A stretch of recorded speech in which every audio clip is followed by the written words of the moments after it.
Bonjour. Francis Wolff est philosophe.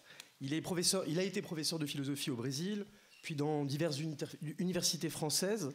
Et il est aujourd'hui professeur émérite de philosophie à l'École normale supérieure de Paris. Alors, il est l'auteur d'une œuvre considérable, en train d'être entièrement rééditée aux éditions Fayard. Je n'aurai pas la prétention de résumer en quelques minutes une œuvre aussi complexe et aussi considérable, mais je vous propose simplement d'indiquer quelques pistes principales. Chemin faisant, nous verrons pourquoi et comment la pensée de Francis Wolff s'inscrit particulièrement bien dans la thématique dire et faire, au cœur de la présente édition de Cité Philo. Francis Wolff a publié de nombreux livres dont les objets sont différents. Ces objets sont pourtant liés par une identité souterraine profonde, dont le tout dernier livre, Plaidoyer pour l'universel, donne sans doute la clé. Ces livres peuvent, me semble-t-il, se répartir en trois groupes. Des études de philosophie antique, je pense notamment à L'être, l'homme, le disciple. Des travaux portant sur les arts et la musique. Je pense entre autres ici à son grand livre Pourquoi la musique ? Livre qui se lit bien sûr, mais qui s'écoute aussi au sens propre comme au sens figuré. Enfin, des articles et des livres qui proposent de refonder l'humanisme. Ce projet très ambitieux se construit au fil de plusieurs ouvrages, peut-être même de tous, serais-je tenté de dire. En tout cas, ce projet était explicitement engagé et entrepris dans trois livres qui forment ce que tu appelles un triptyque.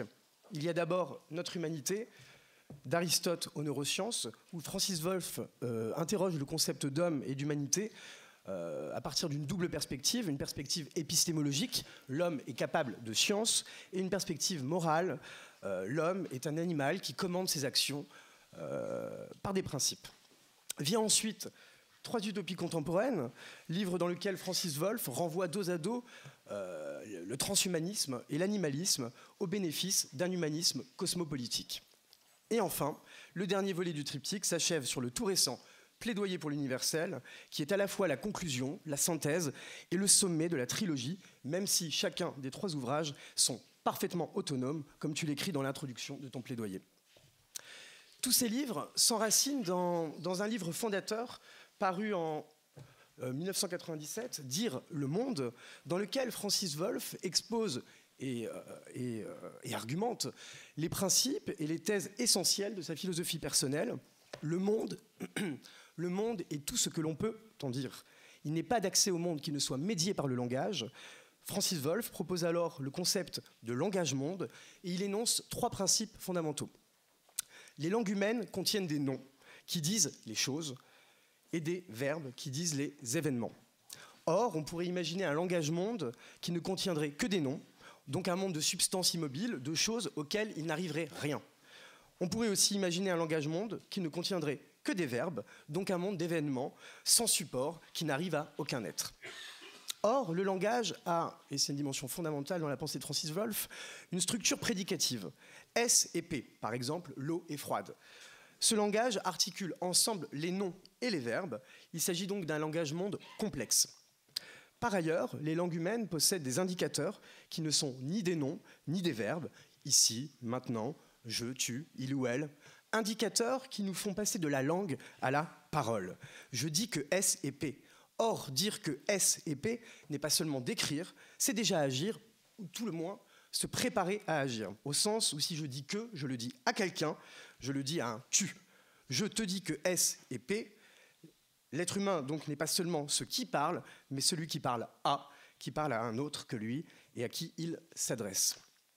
Ainsi, l'espace de la responsabilité morale est ouvert. Et l'analyse du monde et du langage conduit à une éthique. L'humanisme, chez Francis Wolff, comme chez ses grands devanciers de la Renaissance ou des Lumières, s'accomplit dans une éthique, et une éthique universaliste qui refuse le relativisme, la relativité des valeurs éthiques. Mais Francis Wolff va plus loin encore en fondant positivement un humanisme universel concret et effectif qui prend forme dans une éthique de la réciprocité et de l'égalité. Tel est le projet du dernier livre de Francis Wolff, que j'ai déjà cité, Plaidoyer pour l'universel, et dont le sous-titre est précisément Fonder l'humanisme. Francis Wolff reconnaît naturellement la diversité des cultures, mais il refuse deux conséquences que l'on tire souvent de ce constat. Première conséquence écartée, la diversité des cultures interdirait la construction d'une éthique universaliste. Deuxième conséquence écartée, les droits de l'homme proclamés au XVIIIe siècle, se voulant universels, ne vaudraient en réalité que pour les sociétés occidentales qui les ont proclamés. La diversité des cultures n'empêche pas l'unité du genre humain, expression dont les deux concepts sont importants. Unité dont personne n'est exclu et où personne n'est supérieur ou inférieur. Genre humain qui ne peut ni se dissoudre dans une animalité indifférenciée, ni prétendre se dépasser dans un transhumanisme qui serait dangereux. Pour Francis Wolff, c'est dans la capacité à fournir des raisons pour justifier ses actions ou ses choix que l'homme déploie son humanité.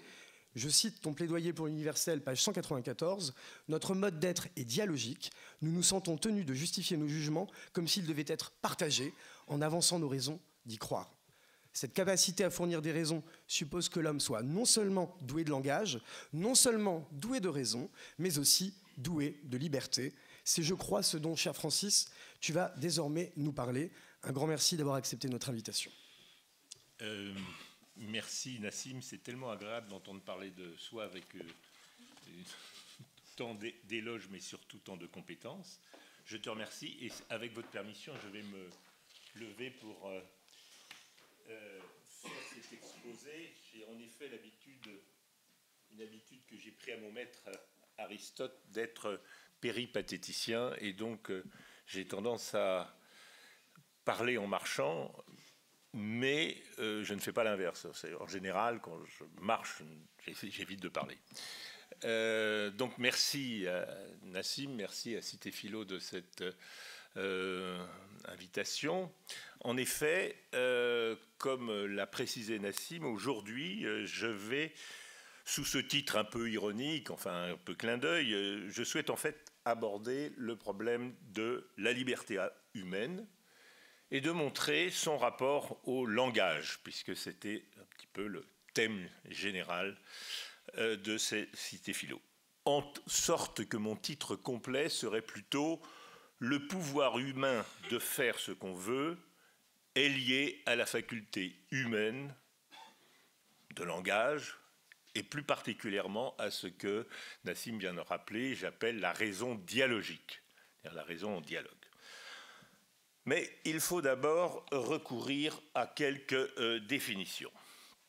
Alors, je dirais qu'un être agit librement quand... Il faudrait que je prenne ce truc. Voilà. Un être agit librement lorsqu'il est cause ultime de ses actions. Corollairement, je dirais inversement, plus exactement, un sujet est contraint s'il n'est pas cause de ses actes, c'est-à-dire si ces actes ne sont que des événements causés par d'autres événements. Autrement dit, la liberté dont je parle n'est pas du tout la liberté au sens politique, ainsi que pourrait le faire croire le titre qui mêle, comme s'il s'agissait de liberté d'expression, par exemple. C'est plutôt ce qu'on appelle philosophie, la liberté au sens métaphysique. Sauf que la conception que je défendrai de la liberté n'a rien de pouvoir métaphysique obscur ou d'un pouvoir métaphysique qui serait en quelque sorte transcendant. Il est pour moi lié à la structure de la conscience humaine qui est liée elle-même à la structure du langage.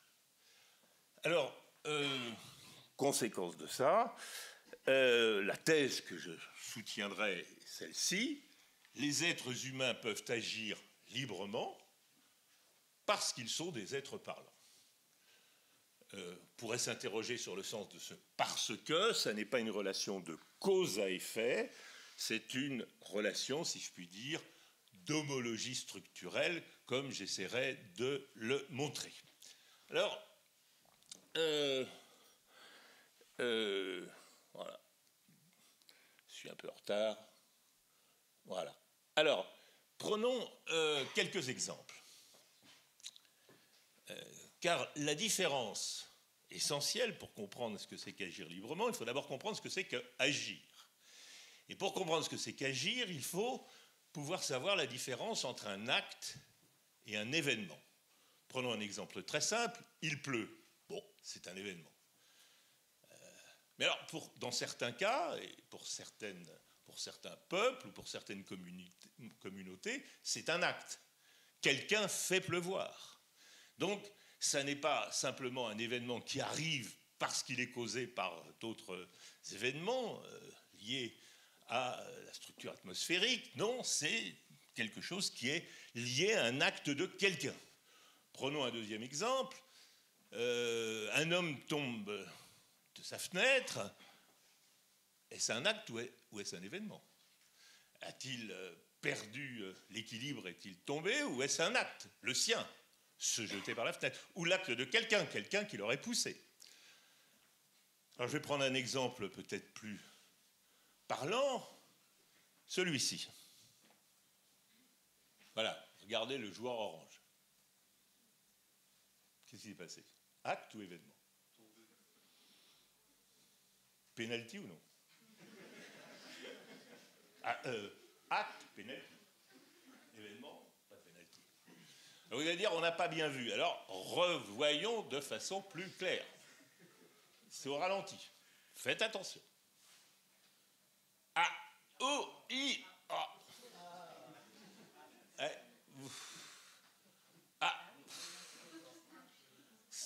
Acte ou événement, ça ne se voit pas.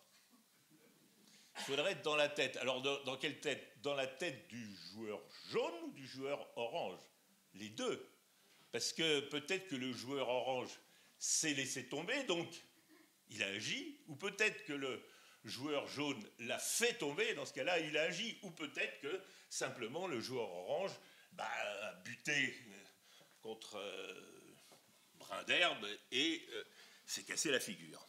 Alors, vous voyez, par ces exemples très simples, il suffit de montrer que ces exemples très simples, suffisent à montrer que la différence entre acte et événement n'est pas quelque chose qui se voit, même chez les êtres humains, ne parlons pas des autres êtres, des animaux par exemple, mais c'est quelque chose qui suppose quelque chose de mental dans celui qui est supposé avoir agi.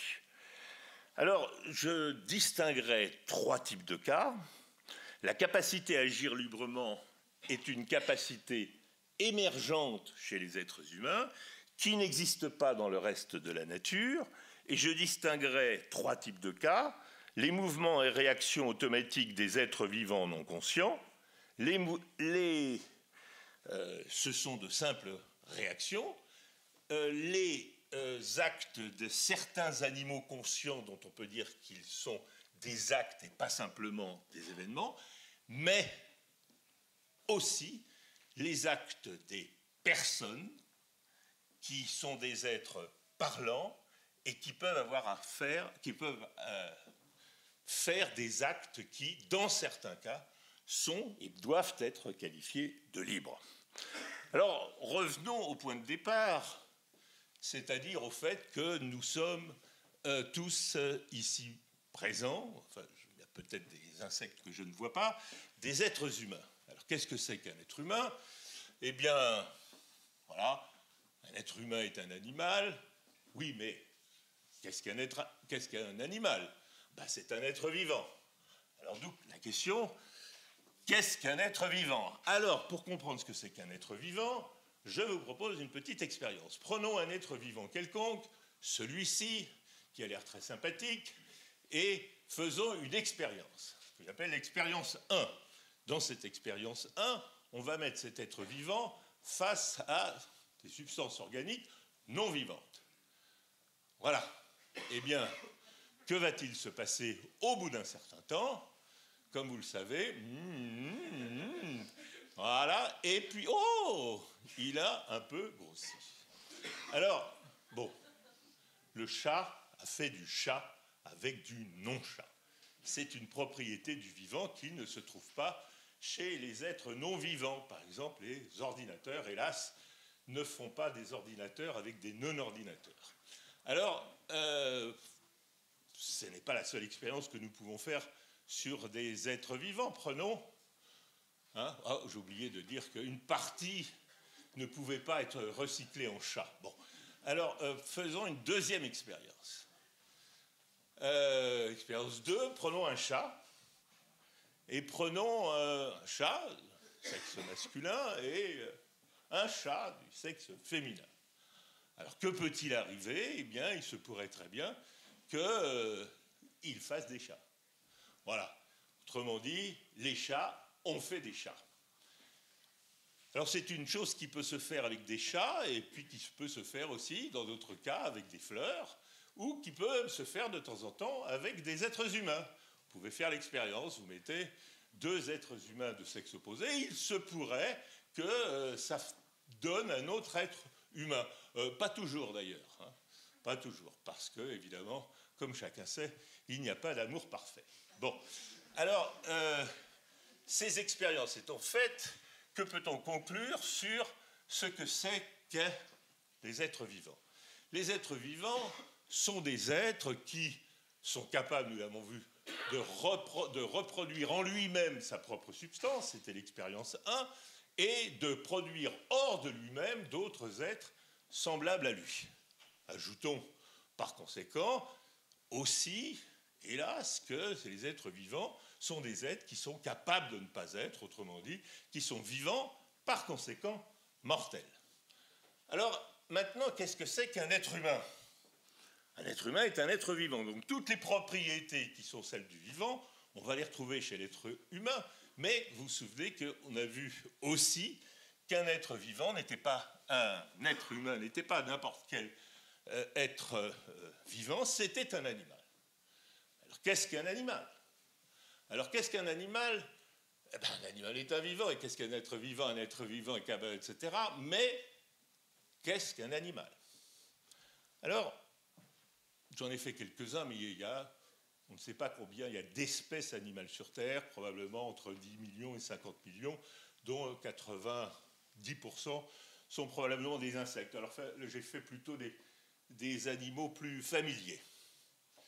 Alors, le terme d'animal est en train de disparaître du vocabulaire biologique parce qu'il n'a pas de frontières extrêmement précises, mais si on prend une définition généralement admise, même si elle est discutable, je dirais que c'est un vivant, mobile et hétérotrophe. Qu'est-ce que ça veut dire? Vivant mobile, qui peut se déplacer, et hétérotrophe, ça veut dire qui se nourrit uniquement de substances organiques, c'est-à-dire au fond d'autres êtres vivants, au contraire des plantes qui peuvent directement faire du vivant avec du non-vivant. Alors, voilà comment je me représente un animal, si vous voulez. N'importe quel, ne pensez pas forcément au chat ou au chien, qui sont les premiers exemples qui nous viennent à l'esprit. Prenons un insecte ou prenons n'importe quel animal. Eh bien, on peut représenter un animal de sa façon suivante.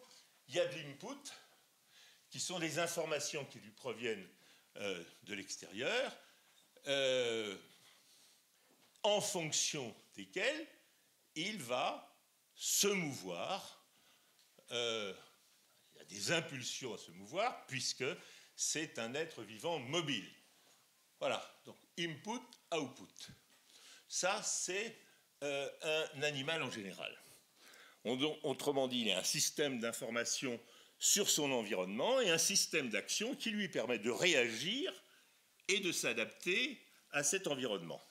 Par exemple, cet environnement et à ses modifications, par exemple pour fuir, éviter, attaquer, etc. En ce sens, un animal, en ce sens strict, le comportement d'un animal n'est guère différent de celui de ce qu'on peut appeler une bête robot ou un animal machine, je dis du point de vue du comportement.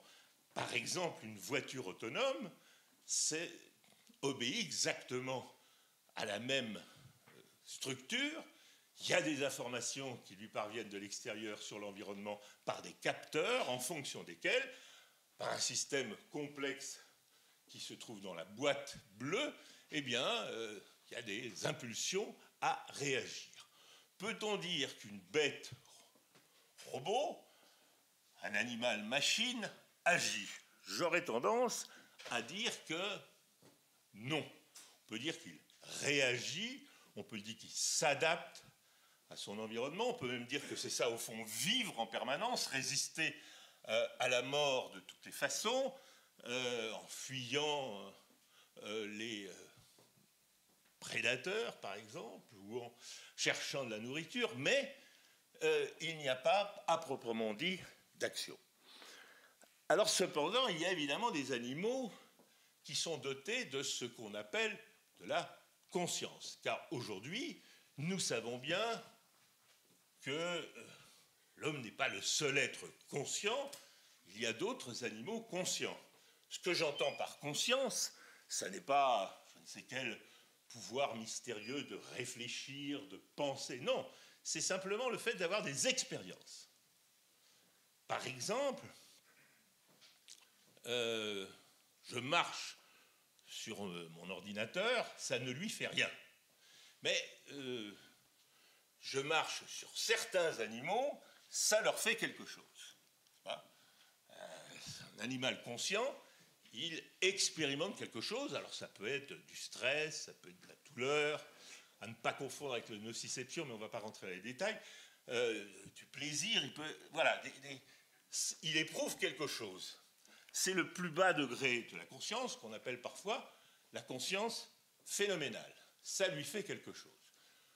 Les informations, certaines d'entre elles lui l'affectent d'une certaine manière et l'incitent à réagir. Il se trouve que, en outre, certains animaux sont dotés, probablement les mammifères, sont dotés non seulement d'une conscience phénoménale, mais de ce qu'on appelle une conscience intentionnelle. Intentionnelle, ça ne veut pas dire qu'ils ont des intentions, cela signifie que leur conscience est en relation avec quelque chose d'autre. Autrement dit, ils n'éprouvent pas simplement des expériences, mais des représentations. Et j'appellerais ces représentations d'un terme sans doute assez mal choisi, mais sur lequel on pourra revenir, j'appelle des croyances. Mais le mot de croyance, on l'associe, en tout cas dans le vocabulaire contemporain, au fait de croire que quelque chose. Non, il s'agit simplement, par exemple, vous êtes en train de rêver, au moment où vous rêvez, vous avez mentalement des représentations auxquelles vous adhérez, ce sont les objets de vos croyances à ce moment-là, mais vous ne croyez pas que quelque chose. Ou quand vous ressentez une odeur extérieure, c'est quelque chose qui se représente à vous d'une façon qui implique la croyance en quelque chose hors de vous, mais sans que ça implique l'idée, la thèse, la position que vous croyez que quelque chose. Alors donc c'est au fond des représentations. Alors quelles sont les représentations que peuvent avoir ces animaux conscients? Ces croyances, mais ces croyances brutes, ce sont des croyances brutes, c'est-à-dire indécomposables. Par exemple, ici, source de nourriture, là, un prédateur, là-bas, un partenaire sexuel. Et j'ai mis des tirets pour bien montrer qu'il ne s'agit pas d'une phrase, qu'il ne s'agit pas d'une proposition, qu'il ne s'agit pas de quelque chose qui serait à décomposer du genre « Ah, là, il y a un prédateur ». Non, c'est simplement une représentation brute de quelque chose que les éthologues appellent une affordance, par exemple, la présence d'un prédateur qui est représenté, pas forcément d'ailleurs visuellement, on a tendance à tout réduire à la vue, mais de façon olfactive, etc. C'est une croyance brute et indécomposable. Celle qu'on peut avoir, nous, parfois, de temps en temps, dans certains rêves, on a des impressions de croyances brutes et qui ne parviennent pas au stade du jugement à proprement parler. Alors évidemment, ça c'est l'input et ça va, étant donné qu'il y a des croyances, eh bien ça va influer sur ces impulsions qui elles-mêmes ont une contrepartie consciente.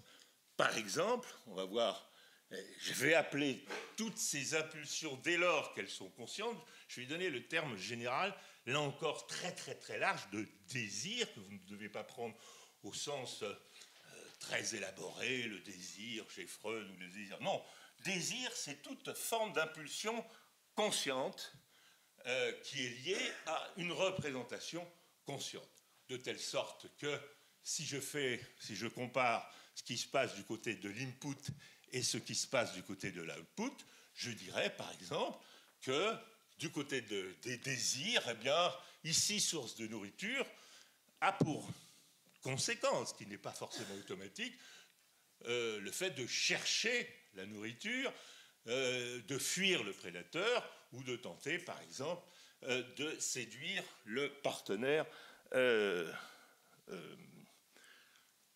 sexuel. Alors, je dirais donc que de cela, je dirais que ce sont des animaux, ces animaux-là agissent dans la mesure où ils sont cause, puisque vous avez vu que ça se passe à l'intérieur de la boîte bleue, ils sont cause de leurs actions.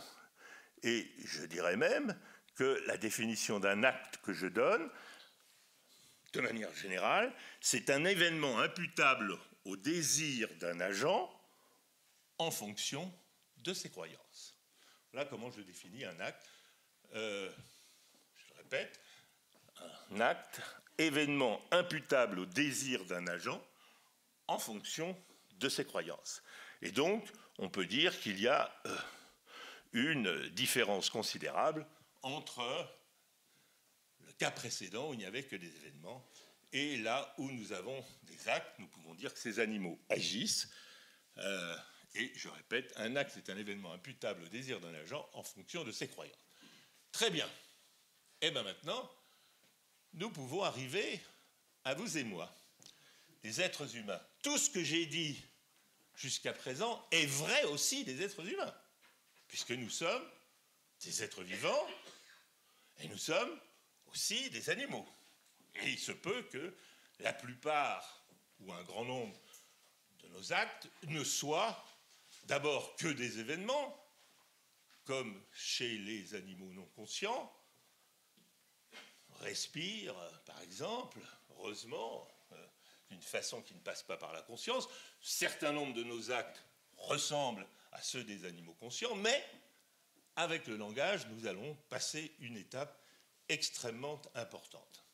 Alors, qu'est-ce que je veux dire par le fait qu'avec le langage, nous passons une étape très importante et que même ça change tout? En particulier, ça change la structure de la conscience, c'est-à-dire l'intérieur de la boîte bleue, et donc les actes.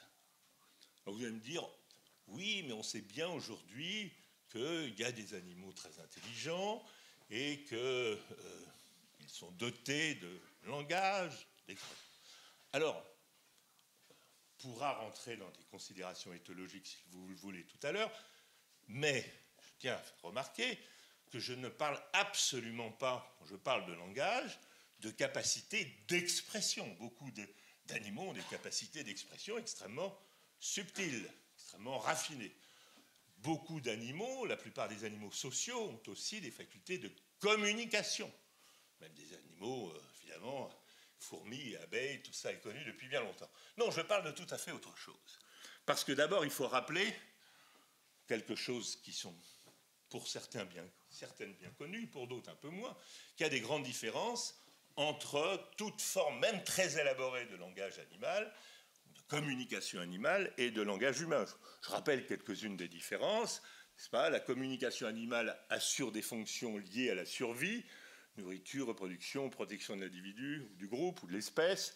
Les messages ne sont pas arbitraires, les signaux sont invariables, ils sont intransmissibles. On pourra revenir sur tous ces points, mais c'est juste un petit rappel. La réaction à une information est un acte et non une autre information.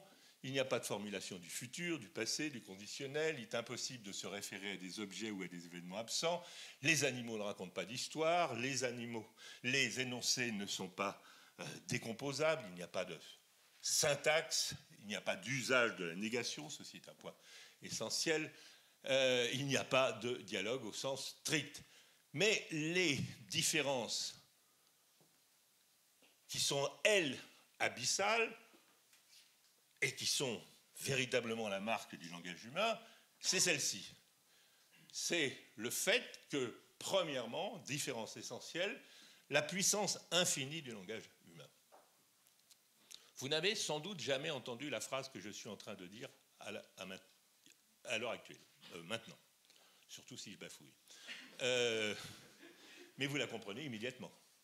Et un enfant de 5 ans, probablement, la comprendrait immédiatement. Et même un enfant de 5 ans serait capable de la dire spontanément, une phrase similaire, alors que non seulement il ne l'a jamais entendue, n'est-ce pas, mais il pourrait la dire à propos.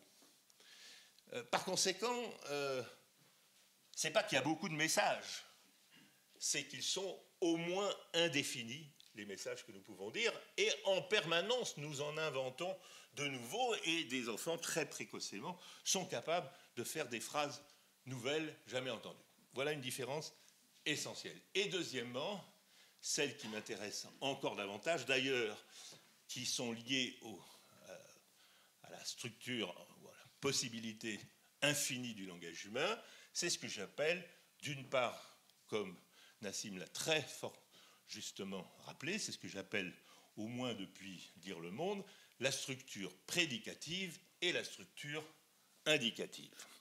Alors la structure prédicative, Nassim l'a définie très rapidement, j'y reviens, c'est le fait que nous avons la capacité, être humain, de parler d'objets, de sujets, comme on dit, mais de sujets grammaticaux, Socrate, et d'en dire quelque chose. Nous parlons de quelque chose et nous en disons autre chose. Par exemple, Socrate est sage. Mais immédiatement, vous voyez bien que cette phrase, elle a l'immense avantage que vous pouvez me dire « Ah ben non, Socrate n'est pas sage, t'as vu comment il a refusé de, je sais pas, de s'évader de prison, c'était pas bon. » Peu importe. Vous dites « le chat dort » et quelqu'un peut dire « Mais non, regarde, il est éveillé. » Donc, la structure prédicative est liée à la capacité de la négation. Hein, il n'y a pas d'affirmation sans la possibilité de la négation et réciproquement. Alors, ça a beaucoup de conséquences, la structure prédicative. C'est qu'on parle de sujet, S, et on en dit quelque chose, P. C'est donc lié à ce que je viens de dire, à la capacité d'affirmer et nier, mais c'est surtout lié à la capacité de dialogue. Qu'est-ce que dialoguer au sens banal du terme? Je veux bien dire, le chat dort, le chat ne dort pas. Eh bien, c'est le fait que, pour pouvoir nous contredire, il faut que nous parlions de la même chose. Il n'y a pas de contradiction sans un accord a priori sur ce dont nous parlons l'un et l'autre. Il faut que nous parlions de Socrate. Si nous ne parlons pas du même Socrate, eh bien, nous ne contredisons pas et nous ne pouvons pas dialoguer. Si nous ne parlons pas du même chat, nous ne pouvons pas dialoguer. Il faut pouvoir parler à quelqu'un de la même chose, donc il n'y a pas de désaccord sans un accord a priori sur ce dont on parle. Et évidemment, tout cela est lié au dialogue, mais au sens fort que je viens de donner à ce terme. Alors il y a une autre structure qui est intimement liée, mais qui est quand même indépendante, parce que tout cela se réduirait à parler du monde en troisième personne, à le décrire. Il y a le fait que nous sommes aussi des sujets parlants et que nous pouvons nous désigner par je et tu. La structure indicative, l'a rappelé Nassim tout à l'heure, a beaucoup d'aspects. Il y a des indicateurs comme ici, maintenant, mais les indicateurs qui m'intéressent le plus, c'est les pronoms personnels, en particulier je et tu. Eh bien, le je et tu permet à qui parle de se référer à lui-même, comme étant au fond plus ou moins toujours le même au fur et à mesure qu'il en parle, et surtout, il a la capacité d'imputer, parce qu'il parle à quelqu'un, il a la capacité d'imputer à son interlocuteur la même structure mentale qui lui permet à lui de penser je et qu'il va appeler tu.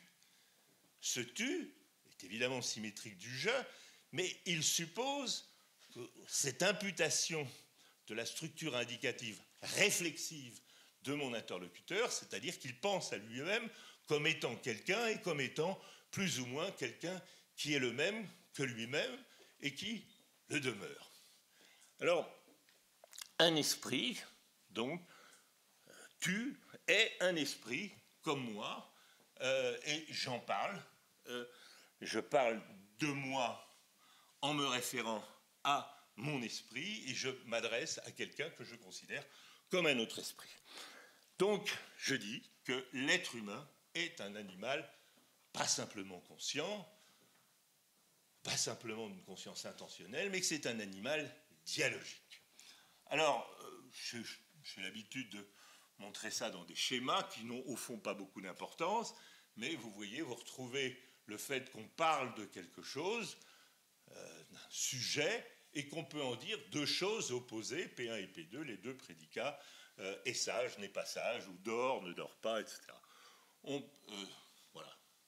Un autre schéma que j'emploie souvent, c'est je te dis que P, je te dis que Q, mais on parle de la même chose S, et nous pouvons dialoguer parce que nous ne disons pas les mêmes choses dans la relation d'interlocution à propos de quelque chose qui est dans le monde et auquel nous avons affaire par une relation d'objectivité.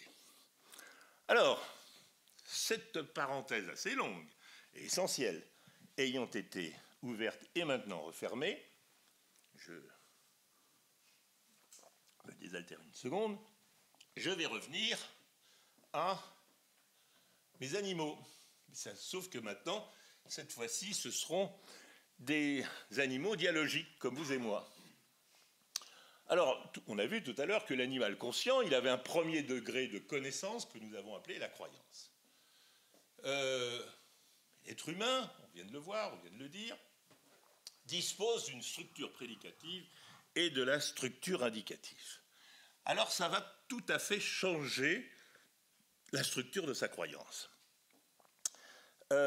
Par exemple, un animal conscient croit immédiatement et de façon indécomposable quelque chose parce qu'il sent en lui une information, ce que j'ai montré tout à l'heure. Il en fait l'expérience. Mais un être humain peut non seulement croire quelque chose, mais aussi croire que, parce qu'il dispose de la structure indicative, quelque chose à propos de quelque chose dont il fait l'expérience. Voilà.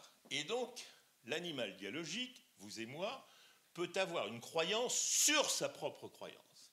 Par exemple, la croyance qu'elle est vraie ou la croyance qu'elle est fausse. Prenons un exemple classique. Je rêve. Au moment où je rêve, j'ai une croyance brute et indécomposable d'être, comme Descartes, dans ma chambre en train d'écrire à mon bureau, etc. Je me réveille, bon, je suis en fait tout nu dans mon lit. La croyance précédente était une croyance brute, mais la croyance que j'ai au réveil sur le fait, quand je dis ce n'était qu'un rêve, la croyance qu'elle est fausse, la précédente croyance, est une croyance sur ma croyance. Au niveau précédent, il était impossible d'utiliser les idées de vérité et de fausseté. Les idées de vérité et de fausseté supposent que je porte un jugement sur une croyance qui est, en l'occurrence, la mienne, celle que j'avais il y a 2 secondes en dormant. Mais ça peut être aussi une croyance fausse, ou vraie d'ailleurs, de quelqu'un à qui je parle. Dans l'exemple que je viens de prendre, ce n'était qu'un rêve. C'est une croyance sur ma propre croyance précédente, mais si je dis à quelqu'un, non, qui me dit il fait chaud, tu as tort, il ne fait pas chaud, je crois que sa croyance est fausse, et donc j'ai une croyance sur sa croyance. C'est donc quelque chose qui suppose une croyance de second niveau, qui suppose un jugement. Et qu'est-ce que c'est qu'un jugement? Si donc on fait appel à la structure prédicative. On dit quelque chose de quelque chose, mais ce à propos de quoi on le dit ou on le pense d'ailleurs, n'est rien d'autre qu'une croyance elle-même qui est brute. Alors, cette capacité que nous avons est tout à fait extraordinaire. C'est parce que nous avons cette capacité qui vient du langage, qui nous permet, c'est celle qui nous permet au fond, on ne va pas rentrer dans les détails maintenant, mais de vivre dans le même monde. Le monde dont nous pouvons nous parler, et qui évidemment est différent du monde dans lequel j'étais il y a quelques minutes quand je dormais, qui était mon monde que vous ne partagiez pas, mais dès lors que nous pouvons en parler, nous parlons d'un monde qui existe objectivement pour vous et moi. Le jugement suppose donc, je l'ai dit, la prédication. S épais ou non, et l'usage de la négation, et donc le recours à des notions tout à fait nouvelles que mes animaux conscients ne pouvaient pas avoir, qui sont les notions de vérité et de fausseté. Mais le jugement suppose aussi l'indication, c'est-à-dire la capacité, en l'occurrence, de penser, dans l'exemple que j'ai pris, que le rêveur que j'étais il y a une minute et l'homme éveillé que je suis à présent sont un seul et même sujet auquel je me réfère d'un côté au passé, j'ai rêvé, et d'un autre côté, je suis dans mon lit tout nu. C'est au fond, par cette capacité que j'ai de me référer à moi-même indicativement, on pourrait dire aussi réflexivement dans ce cas, que j'ai cette capacité. Et c'est parce que j'impute à mon interlocuteur un esprit en lui disant tu, que je peux le contredire et donc porter un jugement sur ses propres croyances. Alors, le jugement, donc, suppose à la fois la prédication et l'indication. On peut aller un tout petit peu plus loin désormais. Voilà. Alors là, j'aurais dû mettre les croyances vraies et fausses à l'intérieur, j'avais plus de place dans mon carré bleu. Ce sont des croyances vraies ou fausses qui viennent du fait que je suis capable de penser que et d'y dire et de penser je. On peut aller encore un tout petit peu plus loin côté gauche, c'est-à-dire côté des informations, parce que j'ai non seulement donc, comme on l'a dit, premier degré de croyance qui est commune à tous les animaux conscients qui ont une conscience intentionnelle, mais aussi la capacité à porter des jugements et donc à recourir implicitement à des notions de vrai et de faux qui n'ont pas de sens pour les animaux conscients. Il y a aussi, parce que je suis un animal biologique et que je m'adresse à un autre animal biologique, j'ai aussi la capacité de justifier ce que je pense être vrai, ce que je pense être faux, de recourir à des justifications. J'ai une croyance sur une croyance sur une croyance, ce qu'on appelle le jugement justifié, parce que la justification à laquelle je vais recourir, pour justifier que je pense que le chat ne dort pas, par exemple, ou que le chat dort, la justification auquel je vais recourir, n'est-ce pas, elle va s'énoncer sous la forme d'une autre croyance, mais une croyance qui va fonder la précédente. Et ça va prendre beaucoup de formes.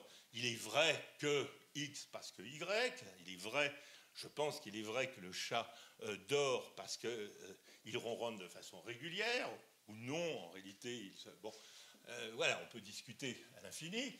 Et il y a énormément de façons de justifier ce qu'on dit. On peut recourir à des déductions, on peut recourir à des arguments empiriques, on peut recourir à une preuve, on peut recourir à une autorité quelconque, c'est le prof qui l'a dit, je l'ai lu sur Wikipédia, ça circule sur Facebook, etc. Bref, il y a énormément de façons de justifier quelque chose que l'on croit vrai. Mais là encore, vous voyez que c'est quelque chose qui suppose la relation dialogique. Parce que j'ai besoin de justifier ce que je crois, non seulement pour me rassurer moi-même, ce qui, si j'étais seul, n'aurait aucune importance, mais parce que je suis dans une relation dialogique avec tous les autres êtres à qui je parle et que j'ai besoin non seulement de dire ceci est vrai, ceci est faux, mais de dire pourquoi je crois vrai ou pourquoi je crois faux, ce que je crois vrai ou faux. Et donc c'est la structure de dialogue et donc aussi la structure indicative du je et du tu qui m'incite à recourir à fondement ou à la justification de mes croyances. Bon, alors, ce n'est que la moitié du chemin. Mais la suite est peut-être plus évidente. Voilà, ça c'est ce que, maintenant j'en suis là, je peux recourir à des croyances vraies ou fausses parce qu'elles sont justifiées et que j'ai besoin de les justifier pour autrui. Voyons ce qui se passe, ça c'est ce qui se passe du côté de l'input de mes croyances, qu'est-ce qui se passe du côté des désirs. Alors, rappelez-vous, les désirs de l'animal conscient, eh bien, ce sont des désirs de premier ordre, hein, il éprouve des impulsions, et comme il en fait l'expérience, il désire s'approcher du partenaire sexuel, il désire manger l'herbe ou je ne sais quoi. Ce sont des désirs, donc ce sont des actes, bien sûr, imputables à l'agent. Mais l'être humain, c'est plus que ça, puisqu'il dispose, comme vous le savez, maintenant, de la structure indicative et de la structure prédicative. Et donc, l'animal dialogique a la capacité non seulement d'éprouver des désirs conscients, mais d'éprouver, ou plus exactement, de penser au second degré s'il désire ou non ses propres désirs. Vous allez dire c'est bizarre ce truc-là. Alors, je vais vous donner un exemple très simple. J'éprouve par exemple le désir de boire.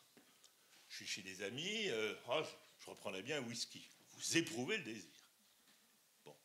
Mais en fait, vous désirez ne pas le satisfaire, et au fond, vous ne désirez pas désirer ce verre de whisky, et donc vous dites non, non, je ne veux pas boire. Pourquoi vous ne voulez pas boire? Parce qu'il faut que je reprenne la route, parce que je dois me lever tôt demain matin, parce que le whisky ne me réussit pas, enfin, vous pouvez avoir tout un tas de prétextes, parce que je ne bois plus d'alcool. Bon, bref, peu importe. Vous éprouvez un désir, mais au second degré, vous éprouvez sur ce désir un autre désir qui est positif ou négatif. Je désire le désirer, d'ailleurs je vais boire un coup, ou je désire, je veux bien boire, je ne veux pas boire. Et la volonté se distingue du désir ici dans un sens très précis, n'est-ce pas?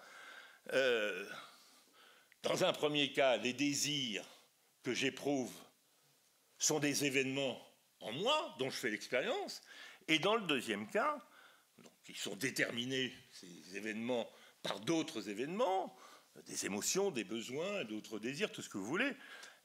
Mais dans le deuxième cas, c'est déterminé par une certaine structure de la conscience qui ne relève plus du tout du même ordre. Passons à l'ordre de la volonté. Alors, prenons un autre exemple, l'exemple inverse. L'alcoolique. L'alcoolique éprouve le désir de boire, mais il ne peut pas s'empêcher de boire. Autrement dit, son action est, en quelque sorte, déterminée par ce désir de premier ordre et en aucun cas par un désir de deuxième ordre. Et c'est précisément pourquoi l'addiction, c'est un obstacle à la liberté. Les gens qui souffrent d'une addiction quelconque ne sont pas libres de désirer ce qu'ils désirent, puisqu'ils sont soumis à la contrainte de satisfaire leur désir de premier ordre. Donc il y a énormément, j'ai pris cet exemple, mais nous connaissons tous des exemples dans lesquels, comme on dit, c'est plus fort que moi, c'est-à-dire qu'un désir n'a pas pu être soumis à un désir de deuxième ordre pour savoir si je voulais ou non réaliser ce désir. Alors, en quoi, maintenant, une volonté suppose la prédication? La volonté suppose la prédication parce qu'il faut désormais qu'au lieu que je désire quelque chose, un verre de whisky, un partenaire sexuel, ce que vous voulez, je désire que je réalise ce désir de premier ordre. Et là, je recours à quelque chose qui est prédicatif. Il faut que je me représente ce désir, sa satisfaction, et l'ensemble des actes qui mèneraient à la satisfaction, l'ensemble de tout cela, il faut que je me le représente comme étant ou non capable d'être l'objet d'un second désir. Est-ce que je désire la réalisation de ce désir de premier ordre? Et par conséquent, je peux lui dire oui ou je peux lui dire non. Et si je ne peux pas lui dire non, c'est que je ne suis pas libre par rapport à ce désir. Autrement dit, la liberté ici, c'est la liberté de pouvoir dire oui ou non à son propre désir, mais ça suppose aussi l'indication. Pourquoi ça suppose l'indication?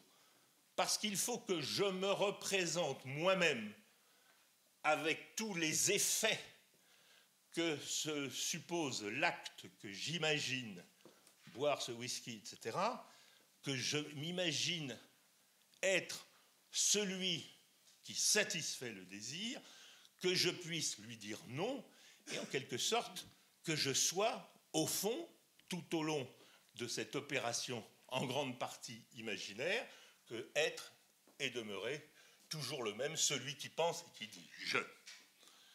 Autrement dit, la liberté, le plus bas degré de la liberté. Mais la liberté, c'est déjà de pouvoir non seulement agir comme on désire, mais de pouvoir agir comme on veut, au second degré. Et cette liberté de la volonté est la capacité à obéir à des désirs de second ordre qui dépendent, ou dont j'ai le sentiment qu'ils dépendent de moi, et non pas qu'ils dépendent de quelque chose qui est venu en moi malgré moi. Elle dépend donc de la capacité d'objectiver ses pensées par le langage, de pouvoir juger, dire oui ou non, et de pouvoir dire « je ». C'est ce que je viens de rappeler. Voilà donc, condition de la liberté humaine. Il faut que je puisse approuver ou désapprouver mes désirs, penser, au contraire, enfin, non pas comme mes croyances, il faut que je puisse penser si elles sont vraies ou fausses. Mes désirs, il faut que je puisse penser qu'ils sont droits ou non pour pouvoir agir comme je veux. Évidemment, c'est déjà être libre, de pouvoir agir comme on veut et pas simplement comme on sent qu'on doit désirer. Pardon, comme on sent qu'on désire malgré soi. Mais ça n'est sans doute que le plus bas degré de la liberté. En effet, de la même façon que le désir de second ordre implique en moi le sentiment d'être libre ou non, il implique déjà un certain nombre de caractéristiques qui sont propres à la liberté métaphysique telle qu'on l'a définie classiquement dans l'histoire de la philosophie. Le sentiment d'être libre, par exemple, c'est celui de quelqu'un qui triomphe de ses désirs ou, par opposition à celui qui est en état d'addiction, pour prendre cet exemple, mais je pourrais en prendre bien d'autres que vous pouvez imaginer, et donc ce sentiment d'être libre, il est lié à cette capacité de penser ses désirs comme étant ou non objet de désir.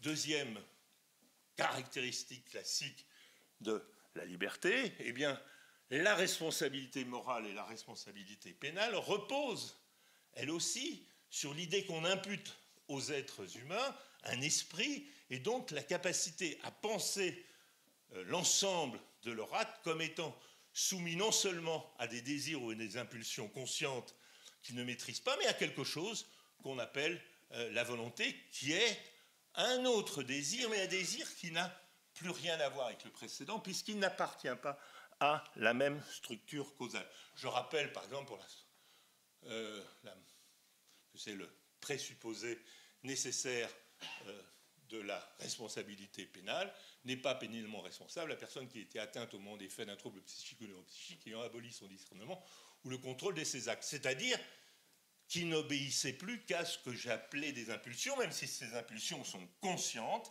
et qui ne pouvait pas faire appel à ce que j'appelle des désirs de second ordre. Troisièmement, on dit, oui, mais alors, et le déterminisme là-dedans, etc. Alors, on pourra parler du déterminisme après, beaucoup de choses à dire sur le déterminisme. D'abord, en particulier, que les actes libres ne peuvent pas être indéterminés. S'ils étaient indéterminés, on ferait n'importe quoi. Or, ici, au contraire, on ne fait pas n'importe quoi. On agit raisonnablement ou rationnellement, contraire de quelque chose qui serait parfaitement arbitraire ou indéterminé. Mais le point est le suivant, c'est que il y a des désirs en moi. Ces désirs sont déterminés par d'autres désirs qui sont des événements en moi, conscients ou inconscients, ça importe peu, qui sont déterminés par d'autres désirs ou des impulsions, etc., etc. Mais ce qu'on appelle la liberté, c'est la capacité au second degré d'avoir un désir portant sur un désir qui lui-même n'appartient pas à la même chaîne causale. Ce qui explique en grande partie un grand nombre de problématiques classiques de liberté et déterminisme. Mais j'ai dit, encore une fois, que ce n'était que le plus bas degré de la liberté, mais nous pouvons déjà faire le point à ce moment-là. Un être agit librement quand il est cause ultime de ses actions, c'est ce qu'il fallait montrer, et un sujet, c'était les points que je voulais démontrer, est contraint, n'est-ce pas, s'il n'obéit, si ses actes ne sont que des événements causés par des événements en lui, des événements psychiques, en lui, qu'ils soient conscients ou inconscients, ou hors de lui, par exemple, des impulsions auxquelles il a été contraint. J'ai dit que ce n'est quand même que le plus bas degré de la liberté. Pourquoi ? Eh bien parce que ce deuxième degré, le désir sur des désirs, les volontés d'un sujet, eh bien de la même façon que pour les croyances, nous pouvons les justifier, les croyances vraies. Eh bien les désirs, droits ou non, nous pouvons les justifier. Et nous avons des désirs sur des désirs de désirs, c'est-à-dire des volontés justifiées. Par exemple, quand nous recourons pour justifier que nous voulons ou que nous ne voulions pas faire quelque chose, nous recourons à des valeurs, c'est-à-dire des raisons d'agir. Et c'est évidemment, si j'ai des raisons d'agir, je suis beaucoup plus libre que si j'ai simplement, j'obéis à un désir de second ordre, car c'est un désir de second ordre qui fait appel à un troisième ordre qui est la justification. Alors vous avez énormément de types de justification, de volonté, de volition, comme on dit, des valeurs. Vous pouvez prendre, oui, voilà, ça peut être ma santé, non, il ne faut pas que je reprenne du whisky pour ma santé ou pour mon bien-être, ou plus généralement par mon bonheur. Tout ça, ce sont des valeurs bien connues, mais il y a énormément de valeurs. Ce n'est pas ça qui manque chez les êtres humains. La richesse, l'honneur, la gloire, la grandeur de Dieu, la nation, la race supérieure, la survie de l'humanité, la justice sociale, le progrès. Bref, tout un tas de valeurs auxquelles on peut recourir pour justifier les volitions qui sont les nôtres.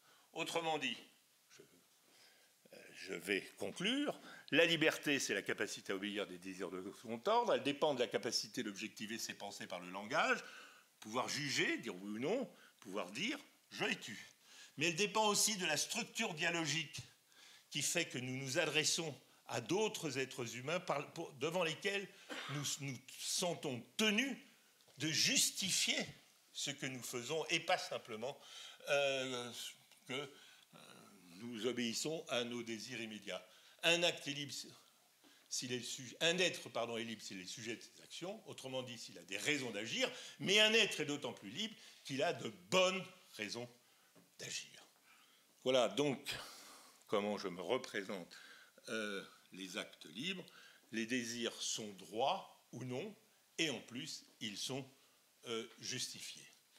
Voilà. Vous allez me dire, oh, mais peut-être que tout ça est illusion, peut-être que, en réalité, nous sommes toujours déterminés, même lorsque nous avons le sentiment d'être libres. Alors, on va en discuter, mais je voudrais simplement remarquer pour finir que si tout cela n'était, tout ce que je viens de dire n'était qu'une illusion, eh bien le monde nous apparaîtrait d'une façon bien différente de la manière dont il nous apparaît, et du monde dans lequel nous vivons réellement. Par exemple, il n'y aurait aucune différence entre l'action humaine et les actes des animaux. Il n'y aurait aucune différence, puisque tout le monde agirait uniquement en fonction de désirs qui seraient du premier ordre. Si vous dites qu'il n'y a pas de désir du deuxième ordre, vous mettez tous les désirs au même niveau du premier ordre. Mais, conséquence peut-être encore plus grave, il n'y aurait pas plus de droit, pas de différence entre le juste et l'injuste. Pourquoi ? Parce que on ne fait pas de procès aux animaux parce qu'ils ne sont pas responsables, mais comment pouvez-vous tenir quelqu'un de responsable s'il n'a fait lui aussi qu'obéir à des désirs de premier ordre ? C'est d'ailleurs l'article code pénal que j'ai cité tout à l'heure. Mais il n'y aurait pas de morale non plus. Il n'y aurait pas de différence entre le bien et le mal, puisqu'il n'y aurait pas de capacité pour certains sujets, que nous appelons les êtres humains, d'agir bien ou mal, de juger qu'ils agissent bien ou mal. Il n'y aurait plus d'excuses ni de politesse, je ne pourrais pas dire je ne l'ai pas fait exprès, puisque au fond, il n'y aurait pas de différence entre le faire exprès et de ne pas le faire exprès. Et puis quoi, il n'y aurait plus de différence, par exemple, il n'y aurait plus d'éducation.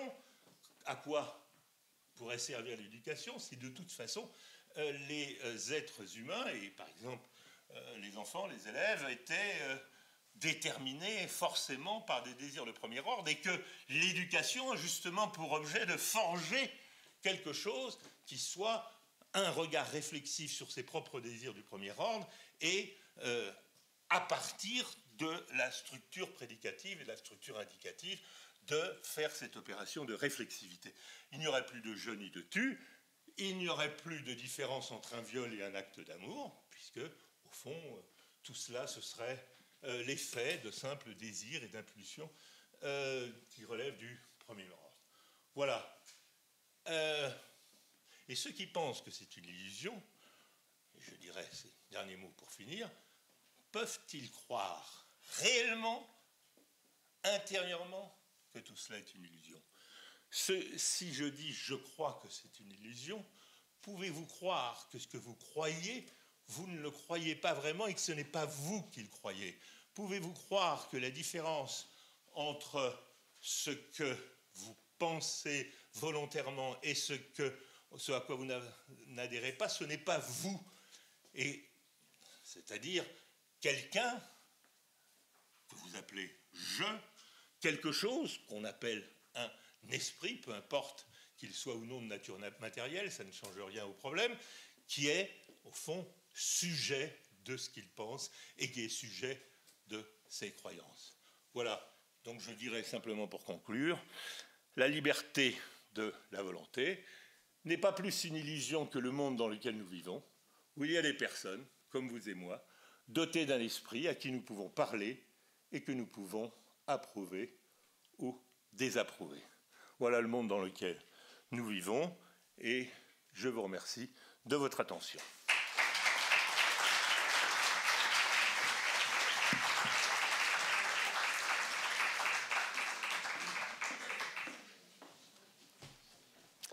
Un grand merci, Francis Wolf, pour cet exposé lumineux. Alors, je vais lancer les premières questions. J'en aurai deux. Une qui portera sur l'exposé que tu viens de nous exposer brillamment, et une question plus générale sur ton œuvre. Alors, dans ton exposé, tu as mis l'accent sur cette dimension fondamentale chez toi de la relation dialogique. Et tu as rappelé dans cet exposé qu'il fallait qu'une des premières conditions du dialogue, c'était précisément de pouvoir parler de la même chose. Or, il me semble qu'on pourrait là, ici, convoquer encore un concept important que tu as employé, c'est celui de croyance. Autrement dit, lorsque le dialogue commence, il me semble que, voilà, je crois que nous parlons de la même chose, or cette croyance peut elle-même être fausse. Et la possibilité du malentendu menace-t-elle, selon toi, la relation dialogique, ou bien à l'inverse, est-ce qu'on ne peut pas considérer que ce possible malentendu soit ce qui motive la relation dialogique, soit ce qui motive le dialogue? Nous, puisqu'il est possible que nous ne nous comprenions pas, alors continuons de dialoguer. Ça, ce sera la première question. Et la deuxième question porte... elles sont indépendantes si elles sont indépendantes. Totalement indépendantes. D'accord, je préfère répondre à celle-ci d'abord. Entendu. Alors, bien entendu, si je parle de Socrate et que je dis qu'il est sage et que tu n'es pas d'accord avec moi, ça peut être que tu penses que Socrate, auquel je me réfère, n'est pas sage, ou ça peut être que tu parles d'un autre Socrate, ou qu'il se pourrait que le chat dont je pensais qu'il dormait s'appelle justement Socrate. Et donc que tu diras, ben non, regarde, il est aussi idiot qu'un chat, quoi. Bon, il n'est pas sage. Bon, très bien. Donc il y a malentendu. Il y a beaucoup de formes de malentendu, et si j'ai bien compris, celle sur laquelle tu attires notre attention, c'est le malentendu qui porte sur l'équivocité du sujet. Il y a beaucoup d'autres formes de malentendu. Je ne pense pas que ce soit la plus grave, celle-ci, car je pense qu'elle est toujours, pas toujours, mais enfin, qu'on finit par s'en apercevoir, que nous ne parlons pas de la même chose. Car les choses dont nous parlons, nous ne les désignons pas simplement, en général, par un nom propre, comme Socrate, ou un déictique, le chat, et je montre le chat. Bon, là, mais on peut recourir à des descriptions plus ou moins définies. Tu sais, la personne que j'ai vue l'autre jour, dont je t'ai parlé, je ne sais plus comment elle s'appelle, mais alors attends, c'était qui, un homme, une femme, etc. On va finir par se mettre d'accord, peut-être. Bon. En tout cas, pour répondre d'une façon plus globale à ta question, je ne pense pas que le malentendu soit, comme on a pu le dire à une certaine époque, l'essence du langage. Je pense que c'est les accidents du langage. Que ces accidents soient fréquents n'empêche pas qu'ils sont dans le sens que je donne au mot dialogue, c'est-à-dire, je rappelle que pour moi le dialogue n'est pas le fait de se parler ou de dire « Ah, dialoguons, dialoguons, dialoguons ». Bon, non, cela implique des exigences assez strictes et j'appelle ça la raison dialogique. C'est-à-dire la capacité que nous avons à argumenter parce que nous parlons et parce que nous nous adressons l'un et l'autre. Et donc, dans les conditions d'exercice de la raison dialogique, il y a que nous parlons en principe de la même chose et que nous pouvons en principe en dire ou en penser des choses différentes, voire contraires, voire contradictoires.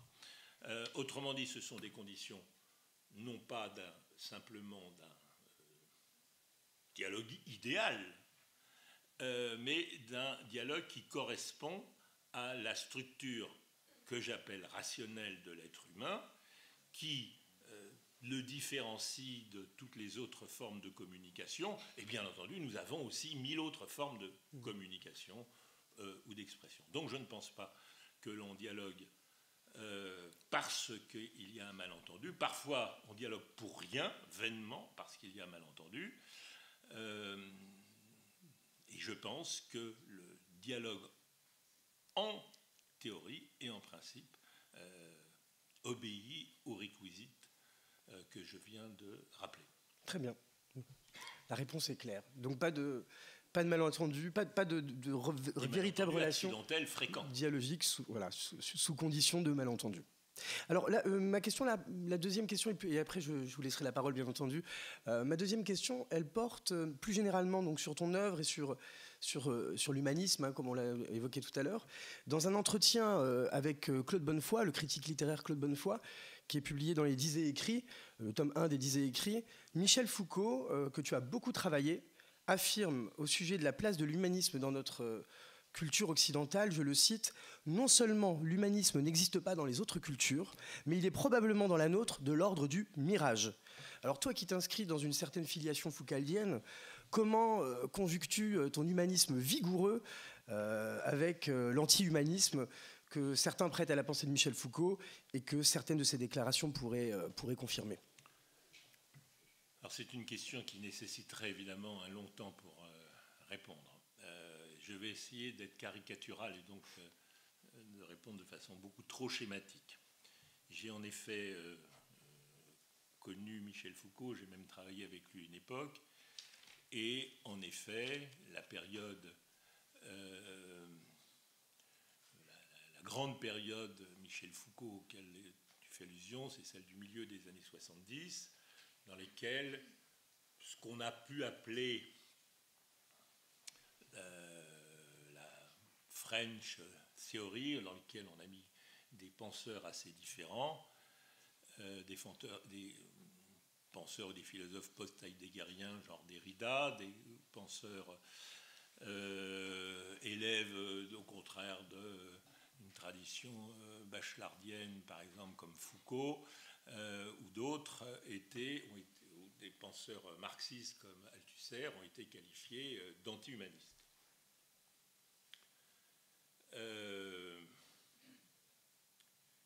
Je crois que ces pensées ont été depuis utilisées, vulgarisées sous la forme d'un anti-humanisme qui non seulement était chez eux tout théorique, mais qui était pratique. C'est-à-dire que considérer, par exemple, qu'il fallait dissoudre le concept d'humanité, de la même façon qu'il n'y avait que des concepts fluides, par exemple, qu'il n'y avait donc pas de limite claire à tous les concepts, précisément la raison pour laquelle il fallait déconstruire. J'ai souvent dit que mon travail, au contraire, s'efforce de reconstruire. Bon.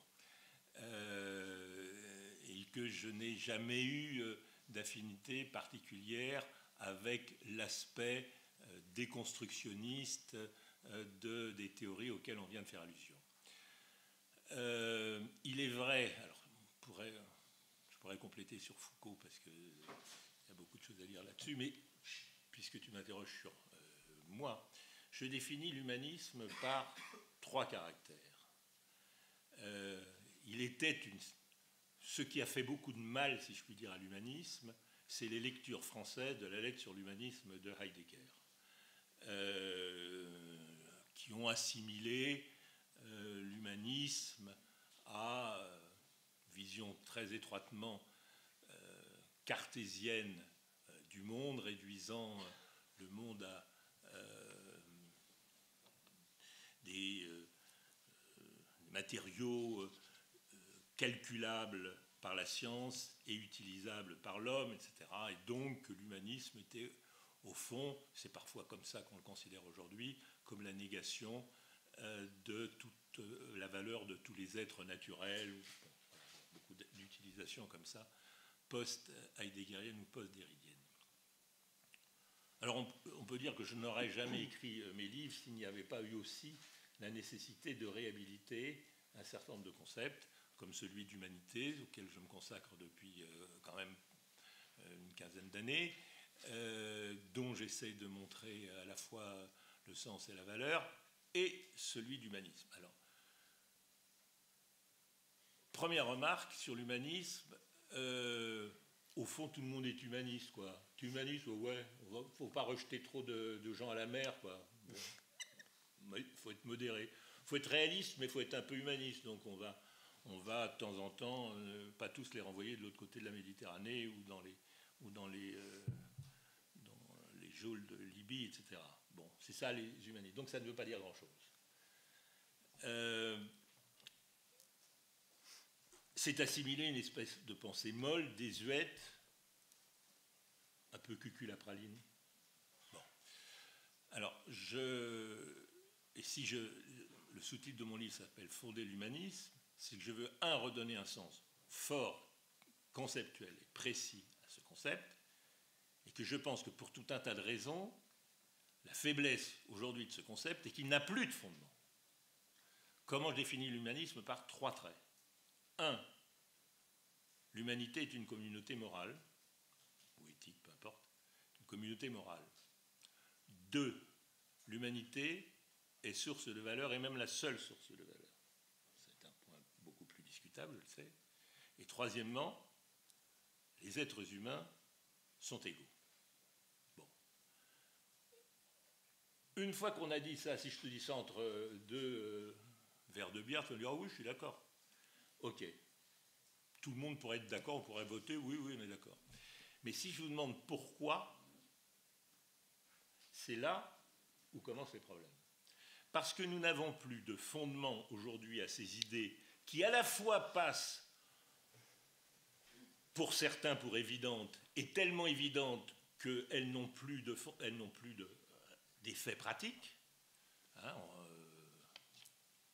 pense que l'humanité est une communauté humaine, mais qu'il vaut mieux des communautés d'identité plus définies. Nous autres les Français, nous autres les musulmans, nous autres les juifs, nous autres les ceci, les cela, etc. Que la vraie identité n'est pas l'identité humaine, par exemple. Deuxièmement, on pense qu'il y a beaucoup d'autres sources de valeur, pour reprendre la deuxième thèse, que l'humanité, que la nature, par exemple, a une valeur intrinsèque. Et je pense que la nature a une immense valeur extrinsèque, mais pas de valeur intrinsèque. Donc là, on pourrait discuter, et je discute beaucoup, les thèses de celui qui était l'invité principal de ce Cité Philo, qui est Philippe Descola, avec lesquels je suis très souvent en polémique, en opposition, mais très intellectuelle, et auquel on se heurterait, ou on se serait heurté il y a quelques années ou quelques décennies à ceux qui pensent que Dieu, ou ceux qui le pensent aujourd'hui d'ailleurs, Dieu est la seule source de toute valeur. Alors donc déjà la deuxième thèse est extrêmement conséquente. Et la troisième thèse, tous les êtres humains sont égaux, bah oui, mais ça ne mange pas de pain. Mais si, ça a quand même des conséquences dont il faut mesurer à la fois les conséquences morales, politiques, et surtout ce qui m'intéresse, c'est qu'est-ce qui fonde dans la deuxième thèse la troisième. C'est-à-dire qu'est-ce qui fait que si l'humanité est seule source de valeur, puisque nous n'avons plus d'autres, je le regrette, mais c'est comme ça, qu'est-ce qui fonde que nous puissions dire que les êtres humains sont égaux? Après tout, il y a une très beau livre que je n'ai pas encore fini, le livre de Piketty, Capital et idéologie, dans lequel il montre la progression des inégalités, les sources idéologiques des inégalités, le fait qu'elles sont désormais à l'échelle humaine ou internationale et pas simplement aux échelles nationales, etc. Je trouve que c'est un excellent travail, mais je pose la question philosophiquement. Qu'est-ce qui fait que nous pouvons dire pourquoi l'égalité? D'où vient ce concept? Pourquoi? Comment le fonder aujourd'hui? Aujourd'hui, nous ne pouvons plus dire Dieu a fait tous les hommes égaux, parce que si Dieu a fait tous les hommes égaux, nous sommes peut-être tous égaux, mais peut-être que ne sont égaux que ceux qui l'ont reconnu comme Dieu. Les deux raisonnements s'opposent et sont tout aussi argumentativement valides. Bon, donc, le seul recours dans ce cas-là, c'est de sourire un peu face à l'humanisme en disant ouais, on vient rigoler. Et dans ce cas-là, on entre dans le relativisme.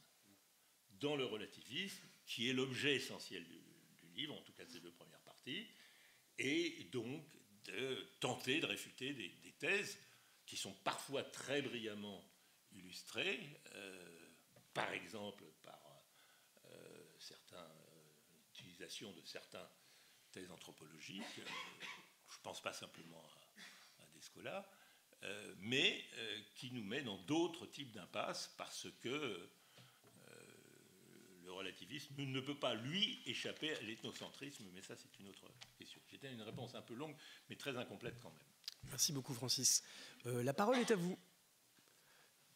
Déjà une première question devant. Oui, on va vous en remettre un, monsieur.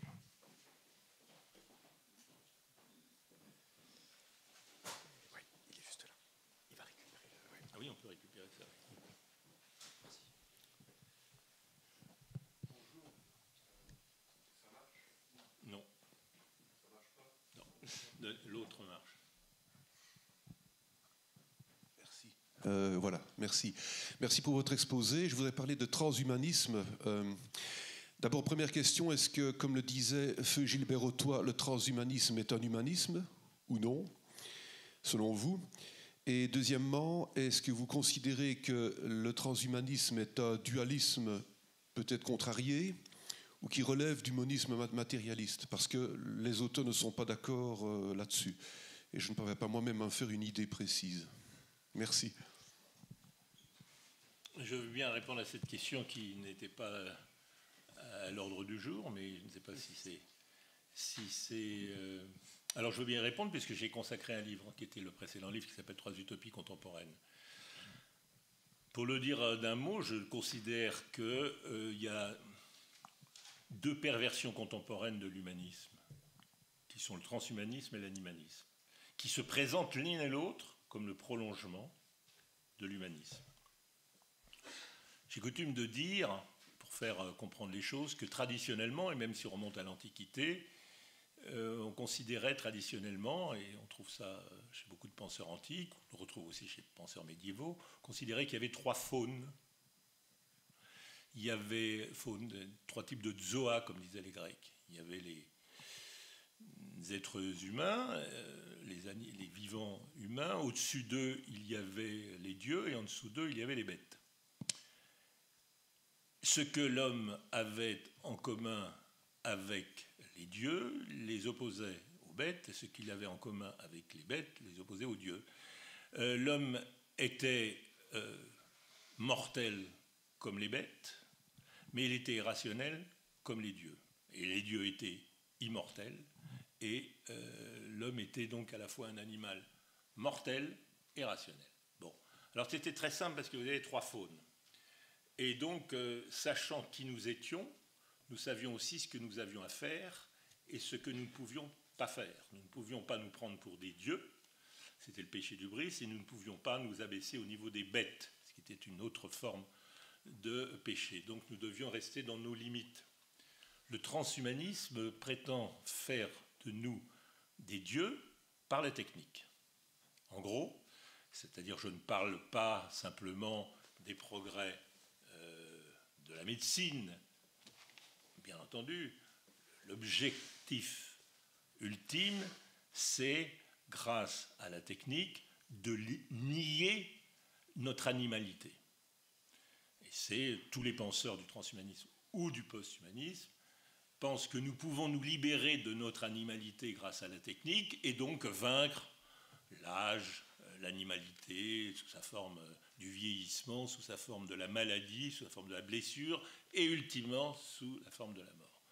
L'animalisme, et ça se présente en effet comme une sorte de prolongement de l'humanisme, mais c'en est pour moi la négation pour des raisons que je longuement expliquées dans ce livre. Inversement, l'animalisme, c'est exactement la tendance symétrique qui est aujourd'hui, elle, l'objet d'un militantisme beaucoup plus actif, ce qui n'a rien à voir avec la défense du bien-être animal.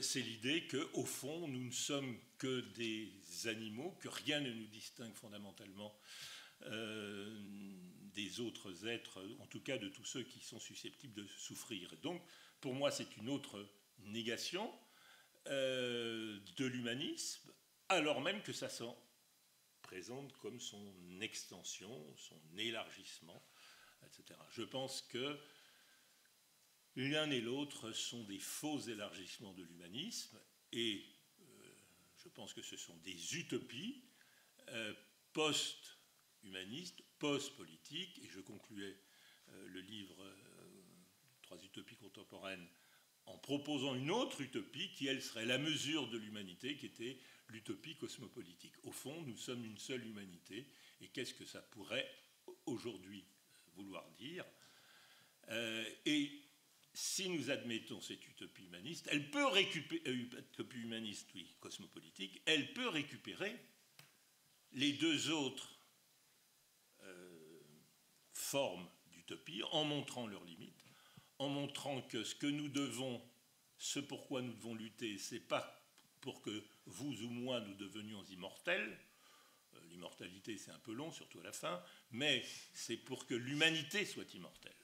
Et donc si vous reconvertissez le rêve ou l'idéal post-humaniste ou transhumaniste en idéal humaniste, c'est lutter pour l'immortalité de l'humanité. Et de même, si vous reconvertissez l'animalisme en vocation humanisme, eh bien, je dirais que quels sont les devoirs humanistes que nous avons vis-à-vis des animaux. Ça, c'est un certain nombre de points que je développe, mais que nous n'avons pas le temps de développer maintenant.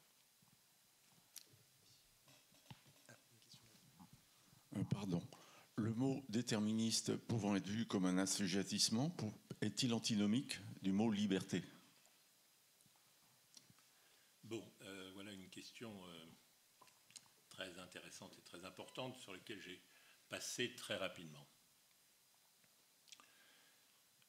Premièrement, le déterminisme, c'est l'idée essentielle à toute recherche scientifique empirique.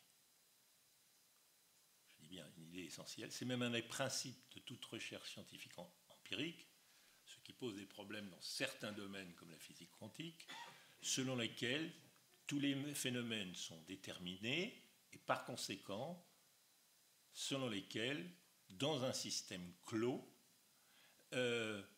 l'évolution des systèmes clos est telle que tout ce qui arrive à un moment donné dans ce système est déterminé par des causes antérieures de ce qui est arrivé auparavant dans ce même système clos. C'est une thèse épistémologique fondamentale sans laquelle je pense que la science serait impossible. Et pour ce qui est, par exemple, du déterminisme psychique, qui était une thèse qui était chère à Freud, elle était essentielle, puisque c'est elle, cette thèse, qui détermine, au fond, tout l'effort du scientifique de chercher des causes antécédentes à tous les événements. Bon.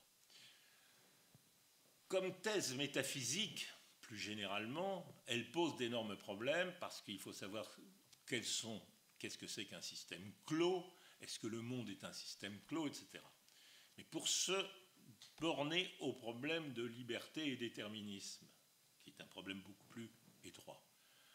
Premièrement, je ne pense pas qu'il y ait d'incompatibilité entre la thèse scientifique selon laquelle on peut poser, on doit poser, que tous les événements sont déterminés par des causes antérieures, et la thèse que j'ai soutenue selon laquelle nous sommes libres dès lors que nous avons une certaine structure de conscience qui nous permet de réfléchir et de penser nos désirs au second degré. Alors, pour plusieurs raisons. La première raison, je y ai fait allusion, c'est que il est impossible de concilier liberté et indéterminisme. Si vous posez une thèse indéterministe, c'est-à-dire si vous pensez que dans un système clos ou non, les événements sont indéterminés, et si vous pensez que c'est ça la liberté, eh bien, vous êtes face à la difficulté suivante. Agir librement, ce n'est pas agir d'une façon indéterminée, c'est au contraire agir d'une façon qui est parfaitement déterminée, mais non pas par des causes antérieures du même niveau, mais déterminée par ce que vous pensez devoir faire, par exemple. Alors, d'une certaine manière, nos actes sont tous déterminés, sauf qu'ils ne sont pas déterminés par des événements de même niveau. J'en viens par exemple à une thèse comme celle de Freud du déterminisme psychique. Freud, comme scientifique, pose nécessairement le déterminisme, et il a bien raison. C'est ça qui lui permet de recourir à l'idée de désir inconscient, de représentant de la pulsion, etc., à tout ce qu'on appelle sa métapsychologie. Mais si c'était le cas, c'est-à-dire si le déterminisme s'appliquait réellement dans les conduites humaines, il serait impossible de psychanalyser qui que ce soit. Je veux dire que l'idée même de cure suppose la possibilité pour le sujet de se réapproprier une partie de ce à quoi ils se sont dépendants et aliénés, et donc est construite entièrement sur la possibilité de cette distance accessible au langage, par exemple, qui fait que le sujet peut, sinon se rendre entièrement maître, ce à quoi les psychanalystes ne seraient pas d'accord, mais en partie maîtriser ce qui, jusqu'à présent, lui échappait et qu'il vivait comme un obstacle à sa liberté. Ceci pour prendre un exemple. Autrement, un exemple dans Freud. Autrement dit, si nous admettions un déterminisme strict, il n'y aurait plus, y compris, de possibilité de penser la cure, comme il n'y aurait pas de possibilité de penser l'éducation. J'ajoute un point qui me semble important et qui est fondamental, et une distinction que je n'ai pas encore faite depuis le début. Le déterminisme est une thèse sur le monde en troisième personne. C'est-à-dire, si vous considérez le monde en troisième personne, un monde comme devant être décrit uniquement par la prédication, qui est au fond l'idéal scientifique. Et je finis par définir dans le livre Plaidoyer pour l'universel l'idéal scientifique comme le monde vu de nulle part. Du point de vue du monde vu de nulle part, le déterminisme est essentiel, et il est forcément essentiel quand on voit le monde en troisième personne. Vous vous éloignez de la planète, vous imaginez le monde avec tous les êtres humains, comme ça, vous les voyez de loin, comme ça. Forcément, vous les voyez comme le scientifique dans son laboratoire avec l'hypothèse déterminisme pour expliquer les comportements. La liberté ne peut avoir de sens que pour des êtres qui se pensent eux-mêmes en première personne. Et ça n'est pas une illusion, ce monde. Ce monde en première personne et le fait que je pense être un esprit et pas simplement d'avoir un corps n'est pas une illusion. Et je peux vous en fournir un argument. Imaginez qu'en bon scientifique, vous décriviez l'ensemble, vous soyez capable, feuille de papier, à condition d'y prendre le temps, ou d'avoir une imagination à la Borges, de décrire le monde entier, avec des phrases comme ça. Tous les événements, pas simplement tous les événements, tous les états de choses du monde. Supposez que ce soit possible, que ce soit achevé même, c'est la science achevée. Est-ce que dans cette liste, il y a le fait que c'est vous qui le pensez? Ça ne peut pas faire l'objet d'un point sur la liste. Ça ne peut pas faire l'objet sur la liste. Il y a autre chose qui ne peut pas faire l'objet quelque chose sur la liste. Le fait que cette liste, elle est faite maintenant. Le maintenant ne fait pas partie de la liste. Ce qui fait partie de la liste, c'est 22 novembre, quelle journée? 23 novembre à 12h15. Ça, oui. Mais le fait que 12h15, c'est maintenant, c'est quelque chose qui est un indicateur qui ne peut pas faire partie de la liste. Ici, maintenant, je et tu ne peuvent pas faire la liste. Donc, ce monde en première personne qui est essentiel a autant de réalité que le monde que nous imaginons en troisième personne. Et pour finir, la liberté relève du monde en première personne, alors que le déterminisme est une hypothèse nécessaire à la description du monde en troisième personne.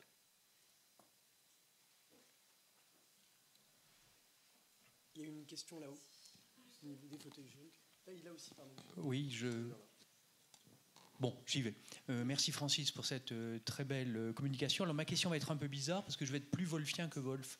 J'ai eu le plaisir de lire ton livre, qui est un livre vraiment qui emporte à la fois l'adhésion et même une sorte d'enthousiasme philosophique et humain. Mais j'étais un peu surpris parce que dans ton exposé, il me semble que tu t'en es arrêté au niveau des valeurs. Et notamment dans les valeurs, il y avait cette chose assez étrange, la race supérieure, qui est évidemment une chose abominable et que nous n'appellerions pas une valeur. Bon, mais alors que dans ton livre, tu vas un cran plus loin, puisque tu dis qu'il y a un niveau supplémentaire qui suit de l'éthique, et de l'éthique avec le point de vue de toutes parts, comme tu dis, et donc la réciprocité. Donc ma question est, est-ce que je t'ai bien compris ? Et est-ce que, si je t'ai bien compris, on peut dire que l'humanisme ne peut pas se situer au niveau des valeurs, entendues comme valeurs d'un groupe ou d'une communauté, mais que l'humanisme est au-delà des valeurs ainsi comprises et que l'humanisme exige quelque chose comme un au-delà des valeurs? Alors, je vous jure que nous n'avions pas prévu... il n'est pas mon comparse qui était dans la salle à qui j'avais dit il faudra poser cette question. Mais je suis bien content qu'elle ait été posée parce qu'il y avait en effet... il y avait en effet quelque chose qui pouvait attirer l'attention, c'est que j'ai fait une liste de valeurs et que la conclusion à laquelle je suis arrivé au point de l'exposer, qui n'est pas du tout le résumé du livre, qui est résumé d'un chapitre et demi du livre, qui en fait 10, c'est au fond le relativisme. Je suis arrivé à la position relativiste, c'est-à-dire nous agissons non seulement en fonction de nos désirs, mais en fonction de volontés, qui sont des désirs de désir, et nous pouvons justifier nos volontés par des valeurs qui sont innombrables, et, comme disait l'autre, c'est ce qui fait marcher les peuples. Bon, ceux qui vont à la guerre et ceux qui n'y vont pas, ceux qui vont se pendre et ceux qui ne vont pas se pendre, tout le monde agit au nom de valeurs. Et si j'en reste là, tu as tout à fait raison, ma conclusion est nécessairement relativiste. C'est-à-dire, et j'allais dire, c'est de là que nous devons partir. C'est de là que nous devons partir, c'est qu'il n'y a pas d'acte libre, pleinement libre, sans une justification qui, en dernier recours, suppose des valeurs. Mais qu'est-ce qui fait la valeur des valeurs? Parce qu'il y a en effet quelque chose de choquant, il y avait des valeurs que nous dirions bonnes, mais ceux qui agissent pour défendre la race supérieure, je n'y peux rien, ils agissent au nom de valeurs. Et c'est précisément le problème. En effet, le problème auquel je me suis heurté et qui a déterminé le livre, c'est celui autour duquel j'ai tourné pendant des années, qui était celui-là. Et qui est au fond le point de départ, peut-on éviter le relativisme? Chacun a ses valeurs, les peuples ont leurs valeurs, ce qui est bon pour les uns n'est pas bon pour les autres. Après tout, chacun son truc. Dans certains cas, les veuves se suicident, les femmes sont des objets, et voilà, c'est leur valeur, c'est leur truc. Comment peut-on aller au-delà? Alors ça, c'est la tentative que je fais, de dire qu'il est possible, au niveau des valeurs, en effet, comme toute valeur se prétend comme être une justification ultime, on en est à la guerre des dieux. Et on ne peut pas s'en sortir au niveau des valeurs. Et la thèse que je pose ensuite, et qu'il m'est difficile de résumer en 2 phrases, c'est qu'il est possible de passer à un niveau supérieur, qui est en effet le 4e degré, c'est-à-dire qu'est-ce qui fait la valeur de cette valeur, et j'essaie de montrer qu'il n'y a pas de valeur sans la possibilité de défendre ces valeurs auprès de quelque chose qui va représenter l'humanité comme telle, et c'est là où on rentre dans une espèce de contradiction, parce que défendre une valeur dans une structure de dialogue idéal auprès de quelque chose qui représente l'humanité présuppose quelque chose comme cette structure d'égalité et de réciprocité qui est la condition même de la raison dialogique et qui est le seul moyen formel de dépasser le conflit substantiel des valeurs. Voilà pour résumer, mais merci de cette question. En effet, il ne fallait pas en rester à ce constat relativiste, mais voilà, ce n'était qu'un aperçu pour expliquer ce que c'est que la liberté. Mais il est vrai que dans le concept de liberté, il y a aussi quelque chose comme la liberté d'adhérer à des valeurs contraires.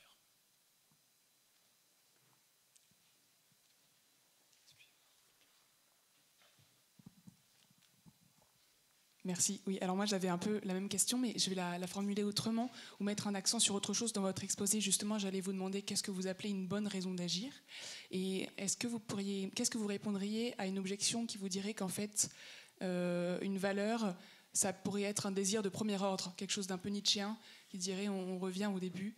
Comment on peut garantir que vous avez mis la santé dans les premières valeurs? Comment on peut garantir qu'on ne va pas revenir tout simplement et donc on est bien de manière illusoire, libre, puisque enfermé dans... J'ai cru qu'il y avait 2 questions. Vous pouvez répéter le début de votre question? Alors la première question, c'était juste une introduction. Oui. J'allais vous demander justement ce que vous appeliez bonne raison d'agir. Oui, vous avez dit que c'était le degré le plus de la liberté. Les deux aspects de la question. Ce que j'appelle une bonne raison d'agir, c'est pas qu'elle est bonne en soi, si vous voulez, c'est pas parce que je la trouve morale. Quand je dis j'ai des bonnes raisons de faire ce que je fais, ça peut être j'ai des bonnes raisons d'assassiner les Juifs. C'est de bonnes raisons. C'est parce qu'ils polluent l'espace vital. C'est parce que, si vous voulez, c'est une plaie dont il faut se débarrasser pour la santé même de la race aryenne. C'est une bonne raison. Voilà. Donc, ce n'est pas une bonne raison. Ce n'est pas une raison que j'appellerais moralement défendable. Encore que on peut mettre beaucoup de choses sur le thème moral. Bonne raison, c'est ce qui permet de justifier, par un degré supplémentaire, ce que je pense être désirable. Et donc je recours à une justification. Et tous les actes, bons ou mauvais, les pires actes qui ont été faits sur Terre, ont été faits pour de bonnes raisons. Bonne raison, encore une fois, c'est très fort ce que je dis. Bonne raison, c'est que ils ont nécessité une justification la plupart du temps. Bon. Et Et cette justification, c'est humainement, hein, c'est comment dirais-je, la vision peut-être assez noire, un critique a pu dire que j'avais une vision finalement assez noire de l'humanité, en tout cas assez pascalienne, avait-il dit. Oui, en ce sens que, au niveau des bonnes raisons, je ne vois pas comment on peut distinguer tout ça. Alors maintenant, il y a la deuxième, on peut distinguer une bonne raison, c'est une justification, et rien d'autre, une justification avec des arguments. Je viens d'en donner quelques-uns. Deuxième question m'embarrasse davantage. Je ne sais pas bien ce que vous voulez dire. En fait, je comprends l'objection comme signifiant, au fond, et celle-ci, je veux bien tenter d'y répondre de nouveau, et s'il n'y avait qu'un seul niveau de désir, est-ce que c'est ça que ça veut dire? Oui, alors ça, vous parlez de Nietzsche, on pourrait aussi parler de Spinoza, c'est-à-dire toute thèse qui consiste à dire, vous avez l'illusion que vous recourez à un désir de deuxième ordre, mais ce désir de deuxième ordre, qu'est-ce qui vous prouve qu'il n'est pas déjà de premier ordre et qu'il n'est pas une autre forme de désir? Voilà. Est-ce que vous reconnaissez un peu votre objection dans la manière dont je le reformule? J'aurais plutôt dit au niveau de la valeur, donc du troisième. Bah, a fortiori. A fortiori. C'est-à-dire, ah oui, d'accord, pour être nietzschéen, il faut recourir au troisième, bon, d'accord. Mais oui, que ce serait que les valeurs ne seraient au fond que liées à des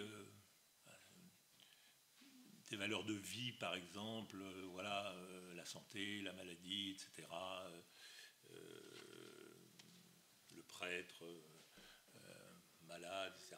Oui, d'accord. Alors, je ne vais pas répondre à l'aspect nietzschéen, je vais répondre à tout aspect du schéma qui dirait, alors en effet, un spinoziste pourrait dire deuxième niveau n'est qu'au fond un premier, et un nietzschéen pourrait dire peut-être, en effet, vous avez raison, pour certaines valeurs en tout cas, ne sont que la projection de quelque chose qui est déjà inscrit dans l'animal que vous êtes, dans le type d'animalité que vous représentez, dans le type de vivant ou de non-vivant que vous les êtes.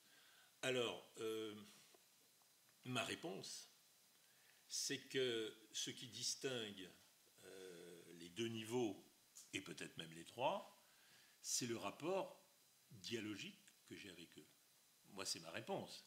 C'est-à-dire que dans un sens, les désirs de premier niveau, je les sens en moi. Les désirs de deuxième niveau, c'est moi.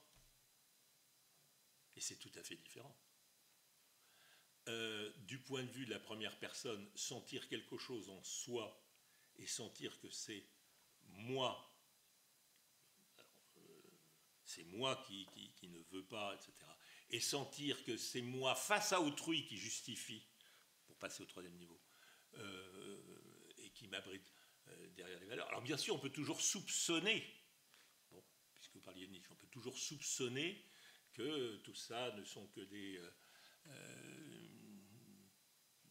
épiphénomènes, mais c'est le fonctionnement même de ces épiphénomènes qui m'intéressent, et alors même que tous les, appelons ça d'un mot facile, les philosophes du soupçon ont mis en cause la structure de la conscience, ce que j'essaye de faire, c'est de la mettre en évidence.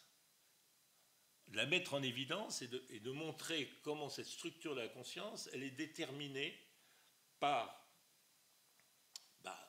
le fait que nous sommes des êtres parlants dans le sens très précis que j'ai dit, et comment cette structure de la conscience qui fait que je n'ai pas tout à fait seulement ce que j'éprouve en moi malgré moi, mais ce que je veux faire malgré moi, contre moi, etc., c'est cette structure-là qui attire mon attention, y compris quand je recours aux valeurs, c'est que je ne suis pas simplement dans un rapport de deuxième ordre à moi-même, mais que j'ai un rapport de justification par rapport à mes amis, par rapport à mes proches, par rapport à la terre entière. Une question devant.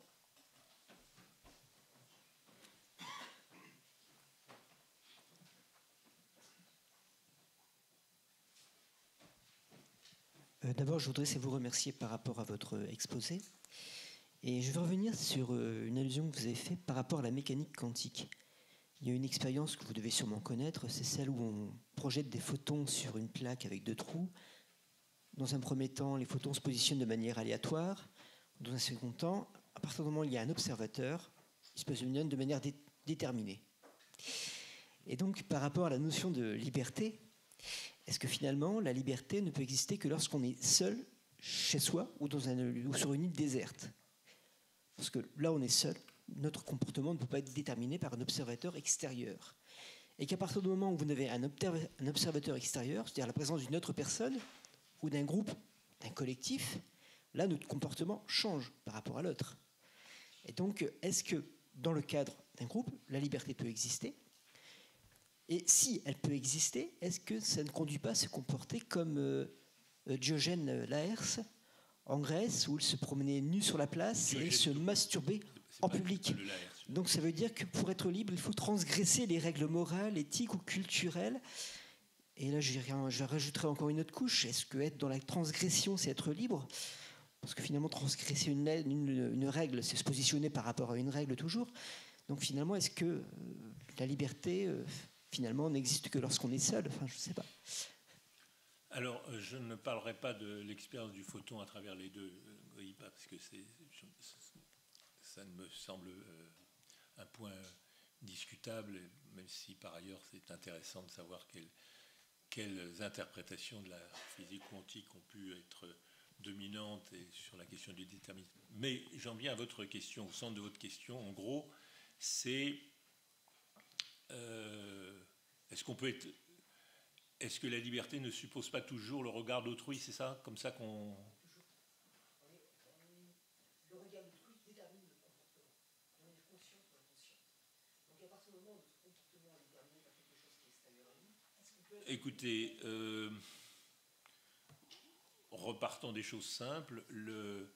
Je peux avoir 1000 raisons de ne pas reprendre du whisky, et qui sont pas forcément transgressives. Je vous avais dit que les raisons sont en général, pour être libre, il faut être transgressif.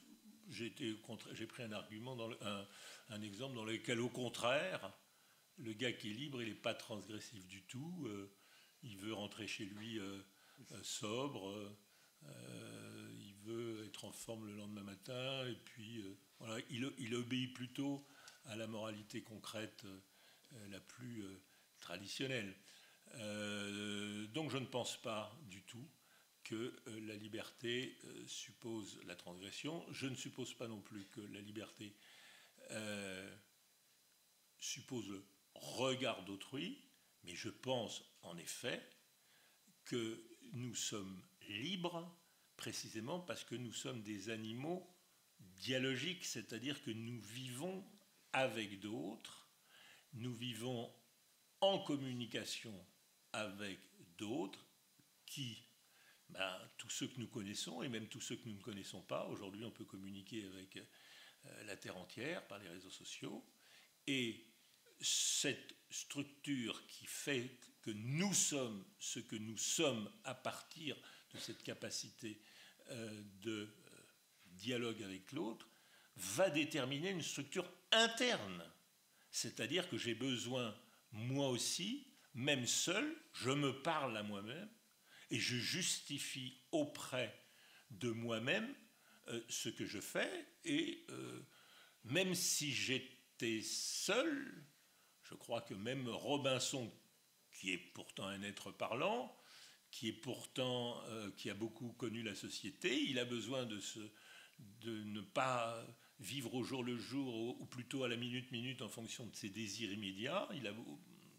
Il a besoin aussi de penser volontairement et de se parler à lui-même et de se donner des conseils, etc. Donc je pense en effet que notre comportement n'est pas déterminé, mais il implique, toute forme de conduite implique, en tout cas une conduite libre, implique le regard que j'ai sur ma propre conduite et le regard que j'impute à d'autres sur ma propre conduite. En ce sens, oui. Peut-être une dernière question. Dernier rond là-bas. Ah ben, Tout au fond. Oui, monsieur.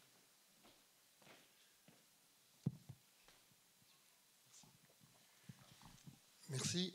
Est-ce que vous êtes intéressé à la question de ce que Romain Graziani appelle l'hyper-volonté?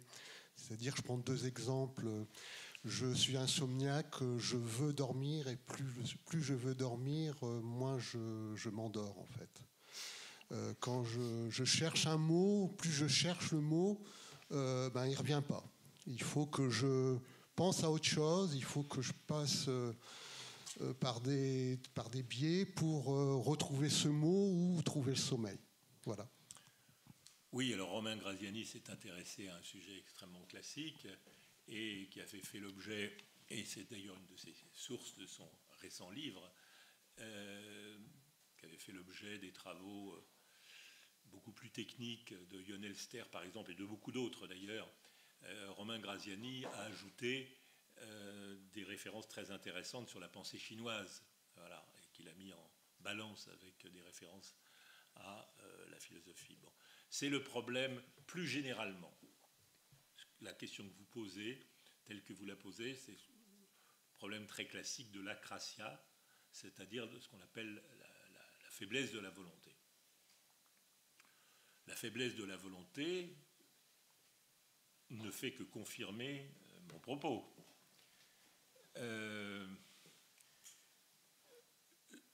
Je sais bien, mais quand même, c'est ça la structure de l'acrasia. Je sais bien que je devrais faire ceci ou cela, mais quand même, je ne peux pas m'empêcher de faire le contraire. Bon. Elle n'est qu'une façon de confirmer ce que j'appelle la structure des 2 niveaux. Si j'éprouve la faiblesse de ma propre volonté, c'est que j'éprouve en moi quelque chose que j'appelle la volonté, qui est supposée moins forte que ce que je pense être, non pas moi, ma volonté, mais en moi, simplement, le désir. C'est plus fort que moi. Bon, si je dis c'est plus fort que moi, alors, les raisons, les causes de la faiblesse de volonté, tout ça, c'est pas ce qui m'intéresse, si vous voulez. Là, ça revient, c'est un travail qui revient aux psychologues, aux psychologies sociales, ou à la psychanalyse, etc. Ce qui m'intéresse, c'est que de toute façon, dans tous ces cas, j'en ai pris d'autres, il y a cette structure dans laquelle le moi, et donc ce que j'appelle la structure indicative, peut avoir un regard interne sur ce qui est vécu par le sujet comme étant en fond, non pas lui, mais en lui. Donc, les interprétations qui peuvent en être données, qui sont multiples, ou la structure de rationalité limitée, pour parler comme Lionel Ster, ou ce que les traducteurs de Lionel Ster ont appelé les effets essentiellement secondaires de certaines... par exemple, je ne peux pas, il y a certains actes que je ne peux pas viser comme tels. Vous avez pris l'exemple de l'insomnie, d'autres prennent l'exemple, il y a beaucoup d'exemples chez Montaigne, chez Sartre, de l'érection, par exemple, l'érection virile. Bon, voilà. Si vous voulez bander, vous n'y arrivez pas. Bon, c'est comme ça. Si vous voulez dormir, vous pensez que vous voulez dormir, bon, c'est des trucs comme ça. Bon, alors les raisons n'ont pas retenu mon intérêt, en tout cas dans mes travaux. Un grand merci, cher Francis, pour cette brillante intervention. Je suis terminé par un exemple. Je suis désolé, après ces hautes considérations métaphysiques, de terminer par un exemple aussi trivial. Merci à vous tous et merci aux bénévoles et aux techniciens qui ont rendu possible cette rencontre. Merci à toi, merci.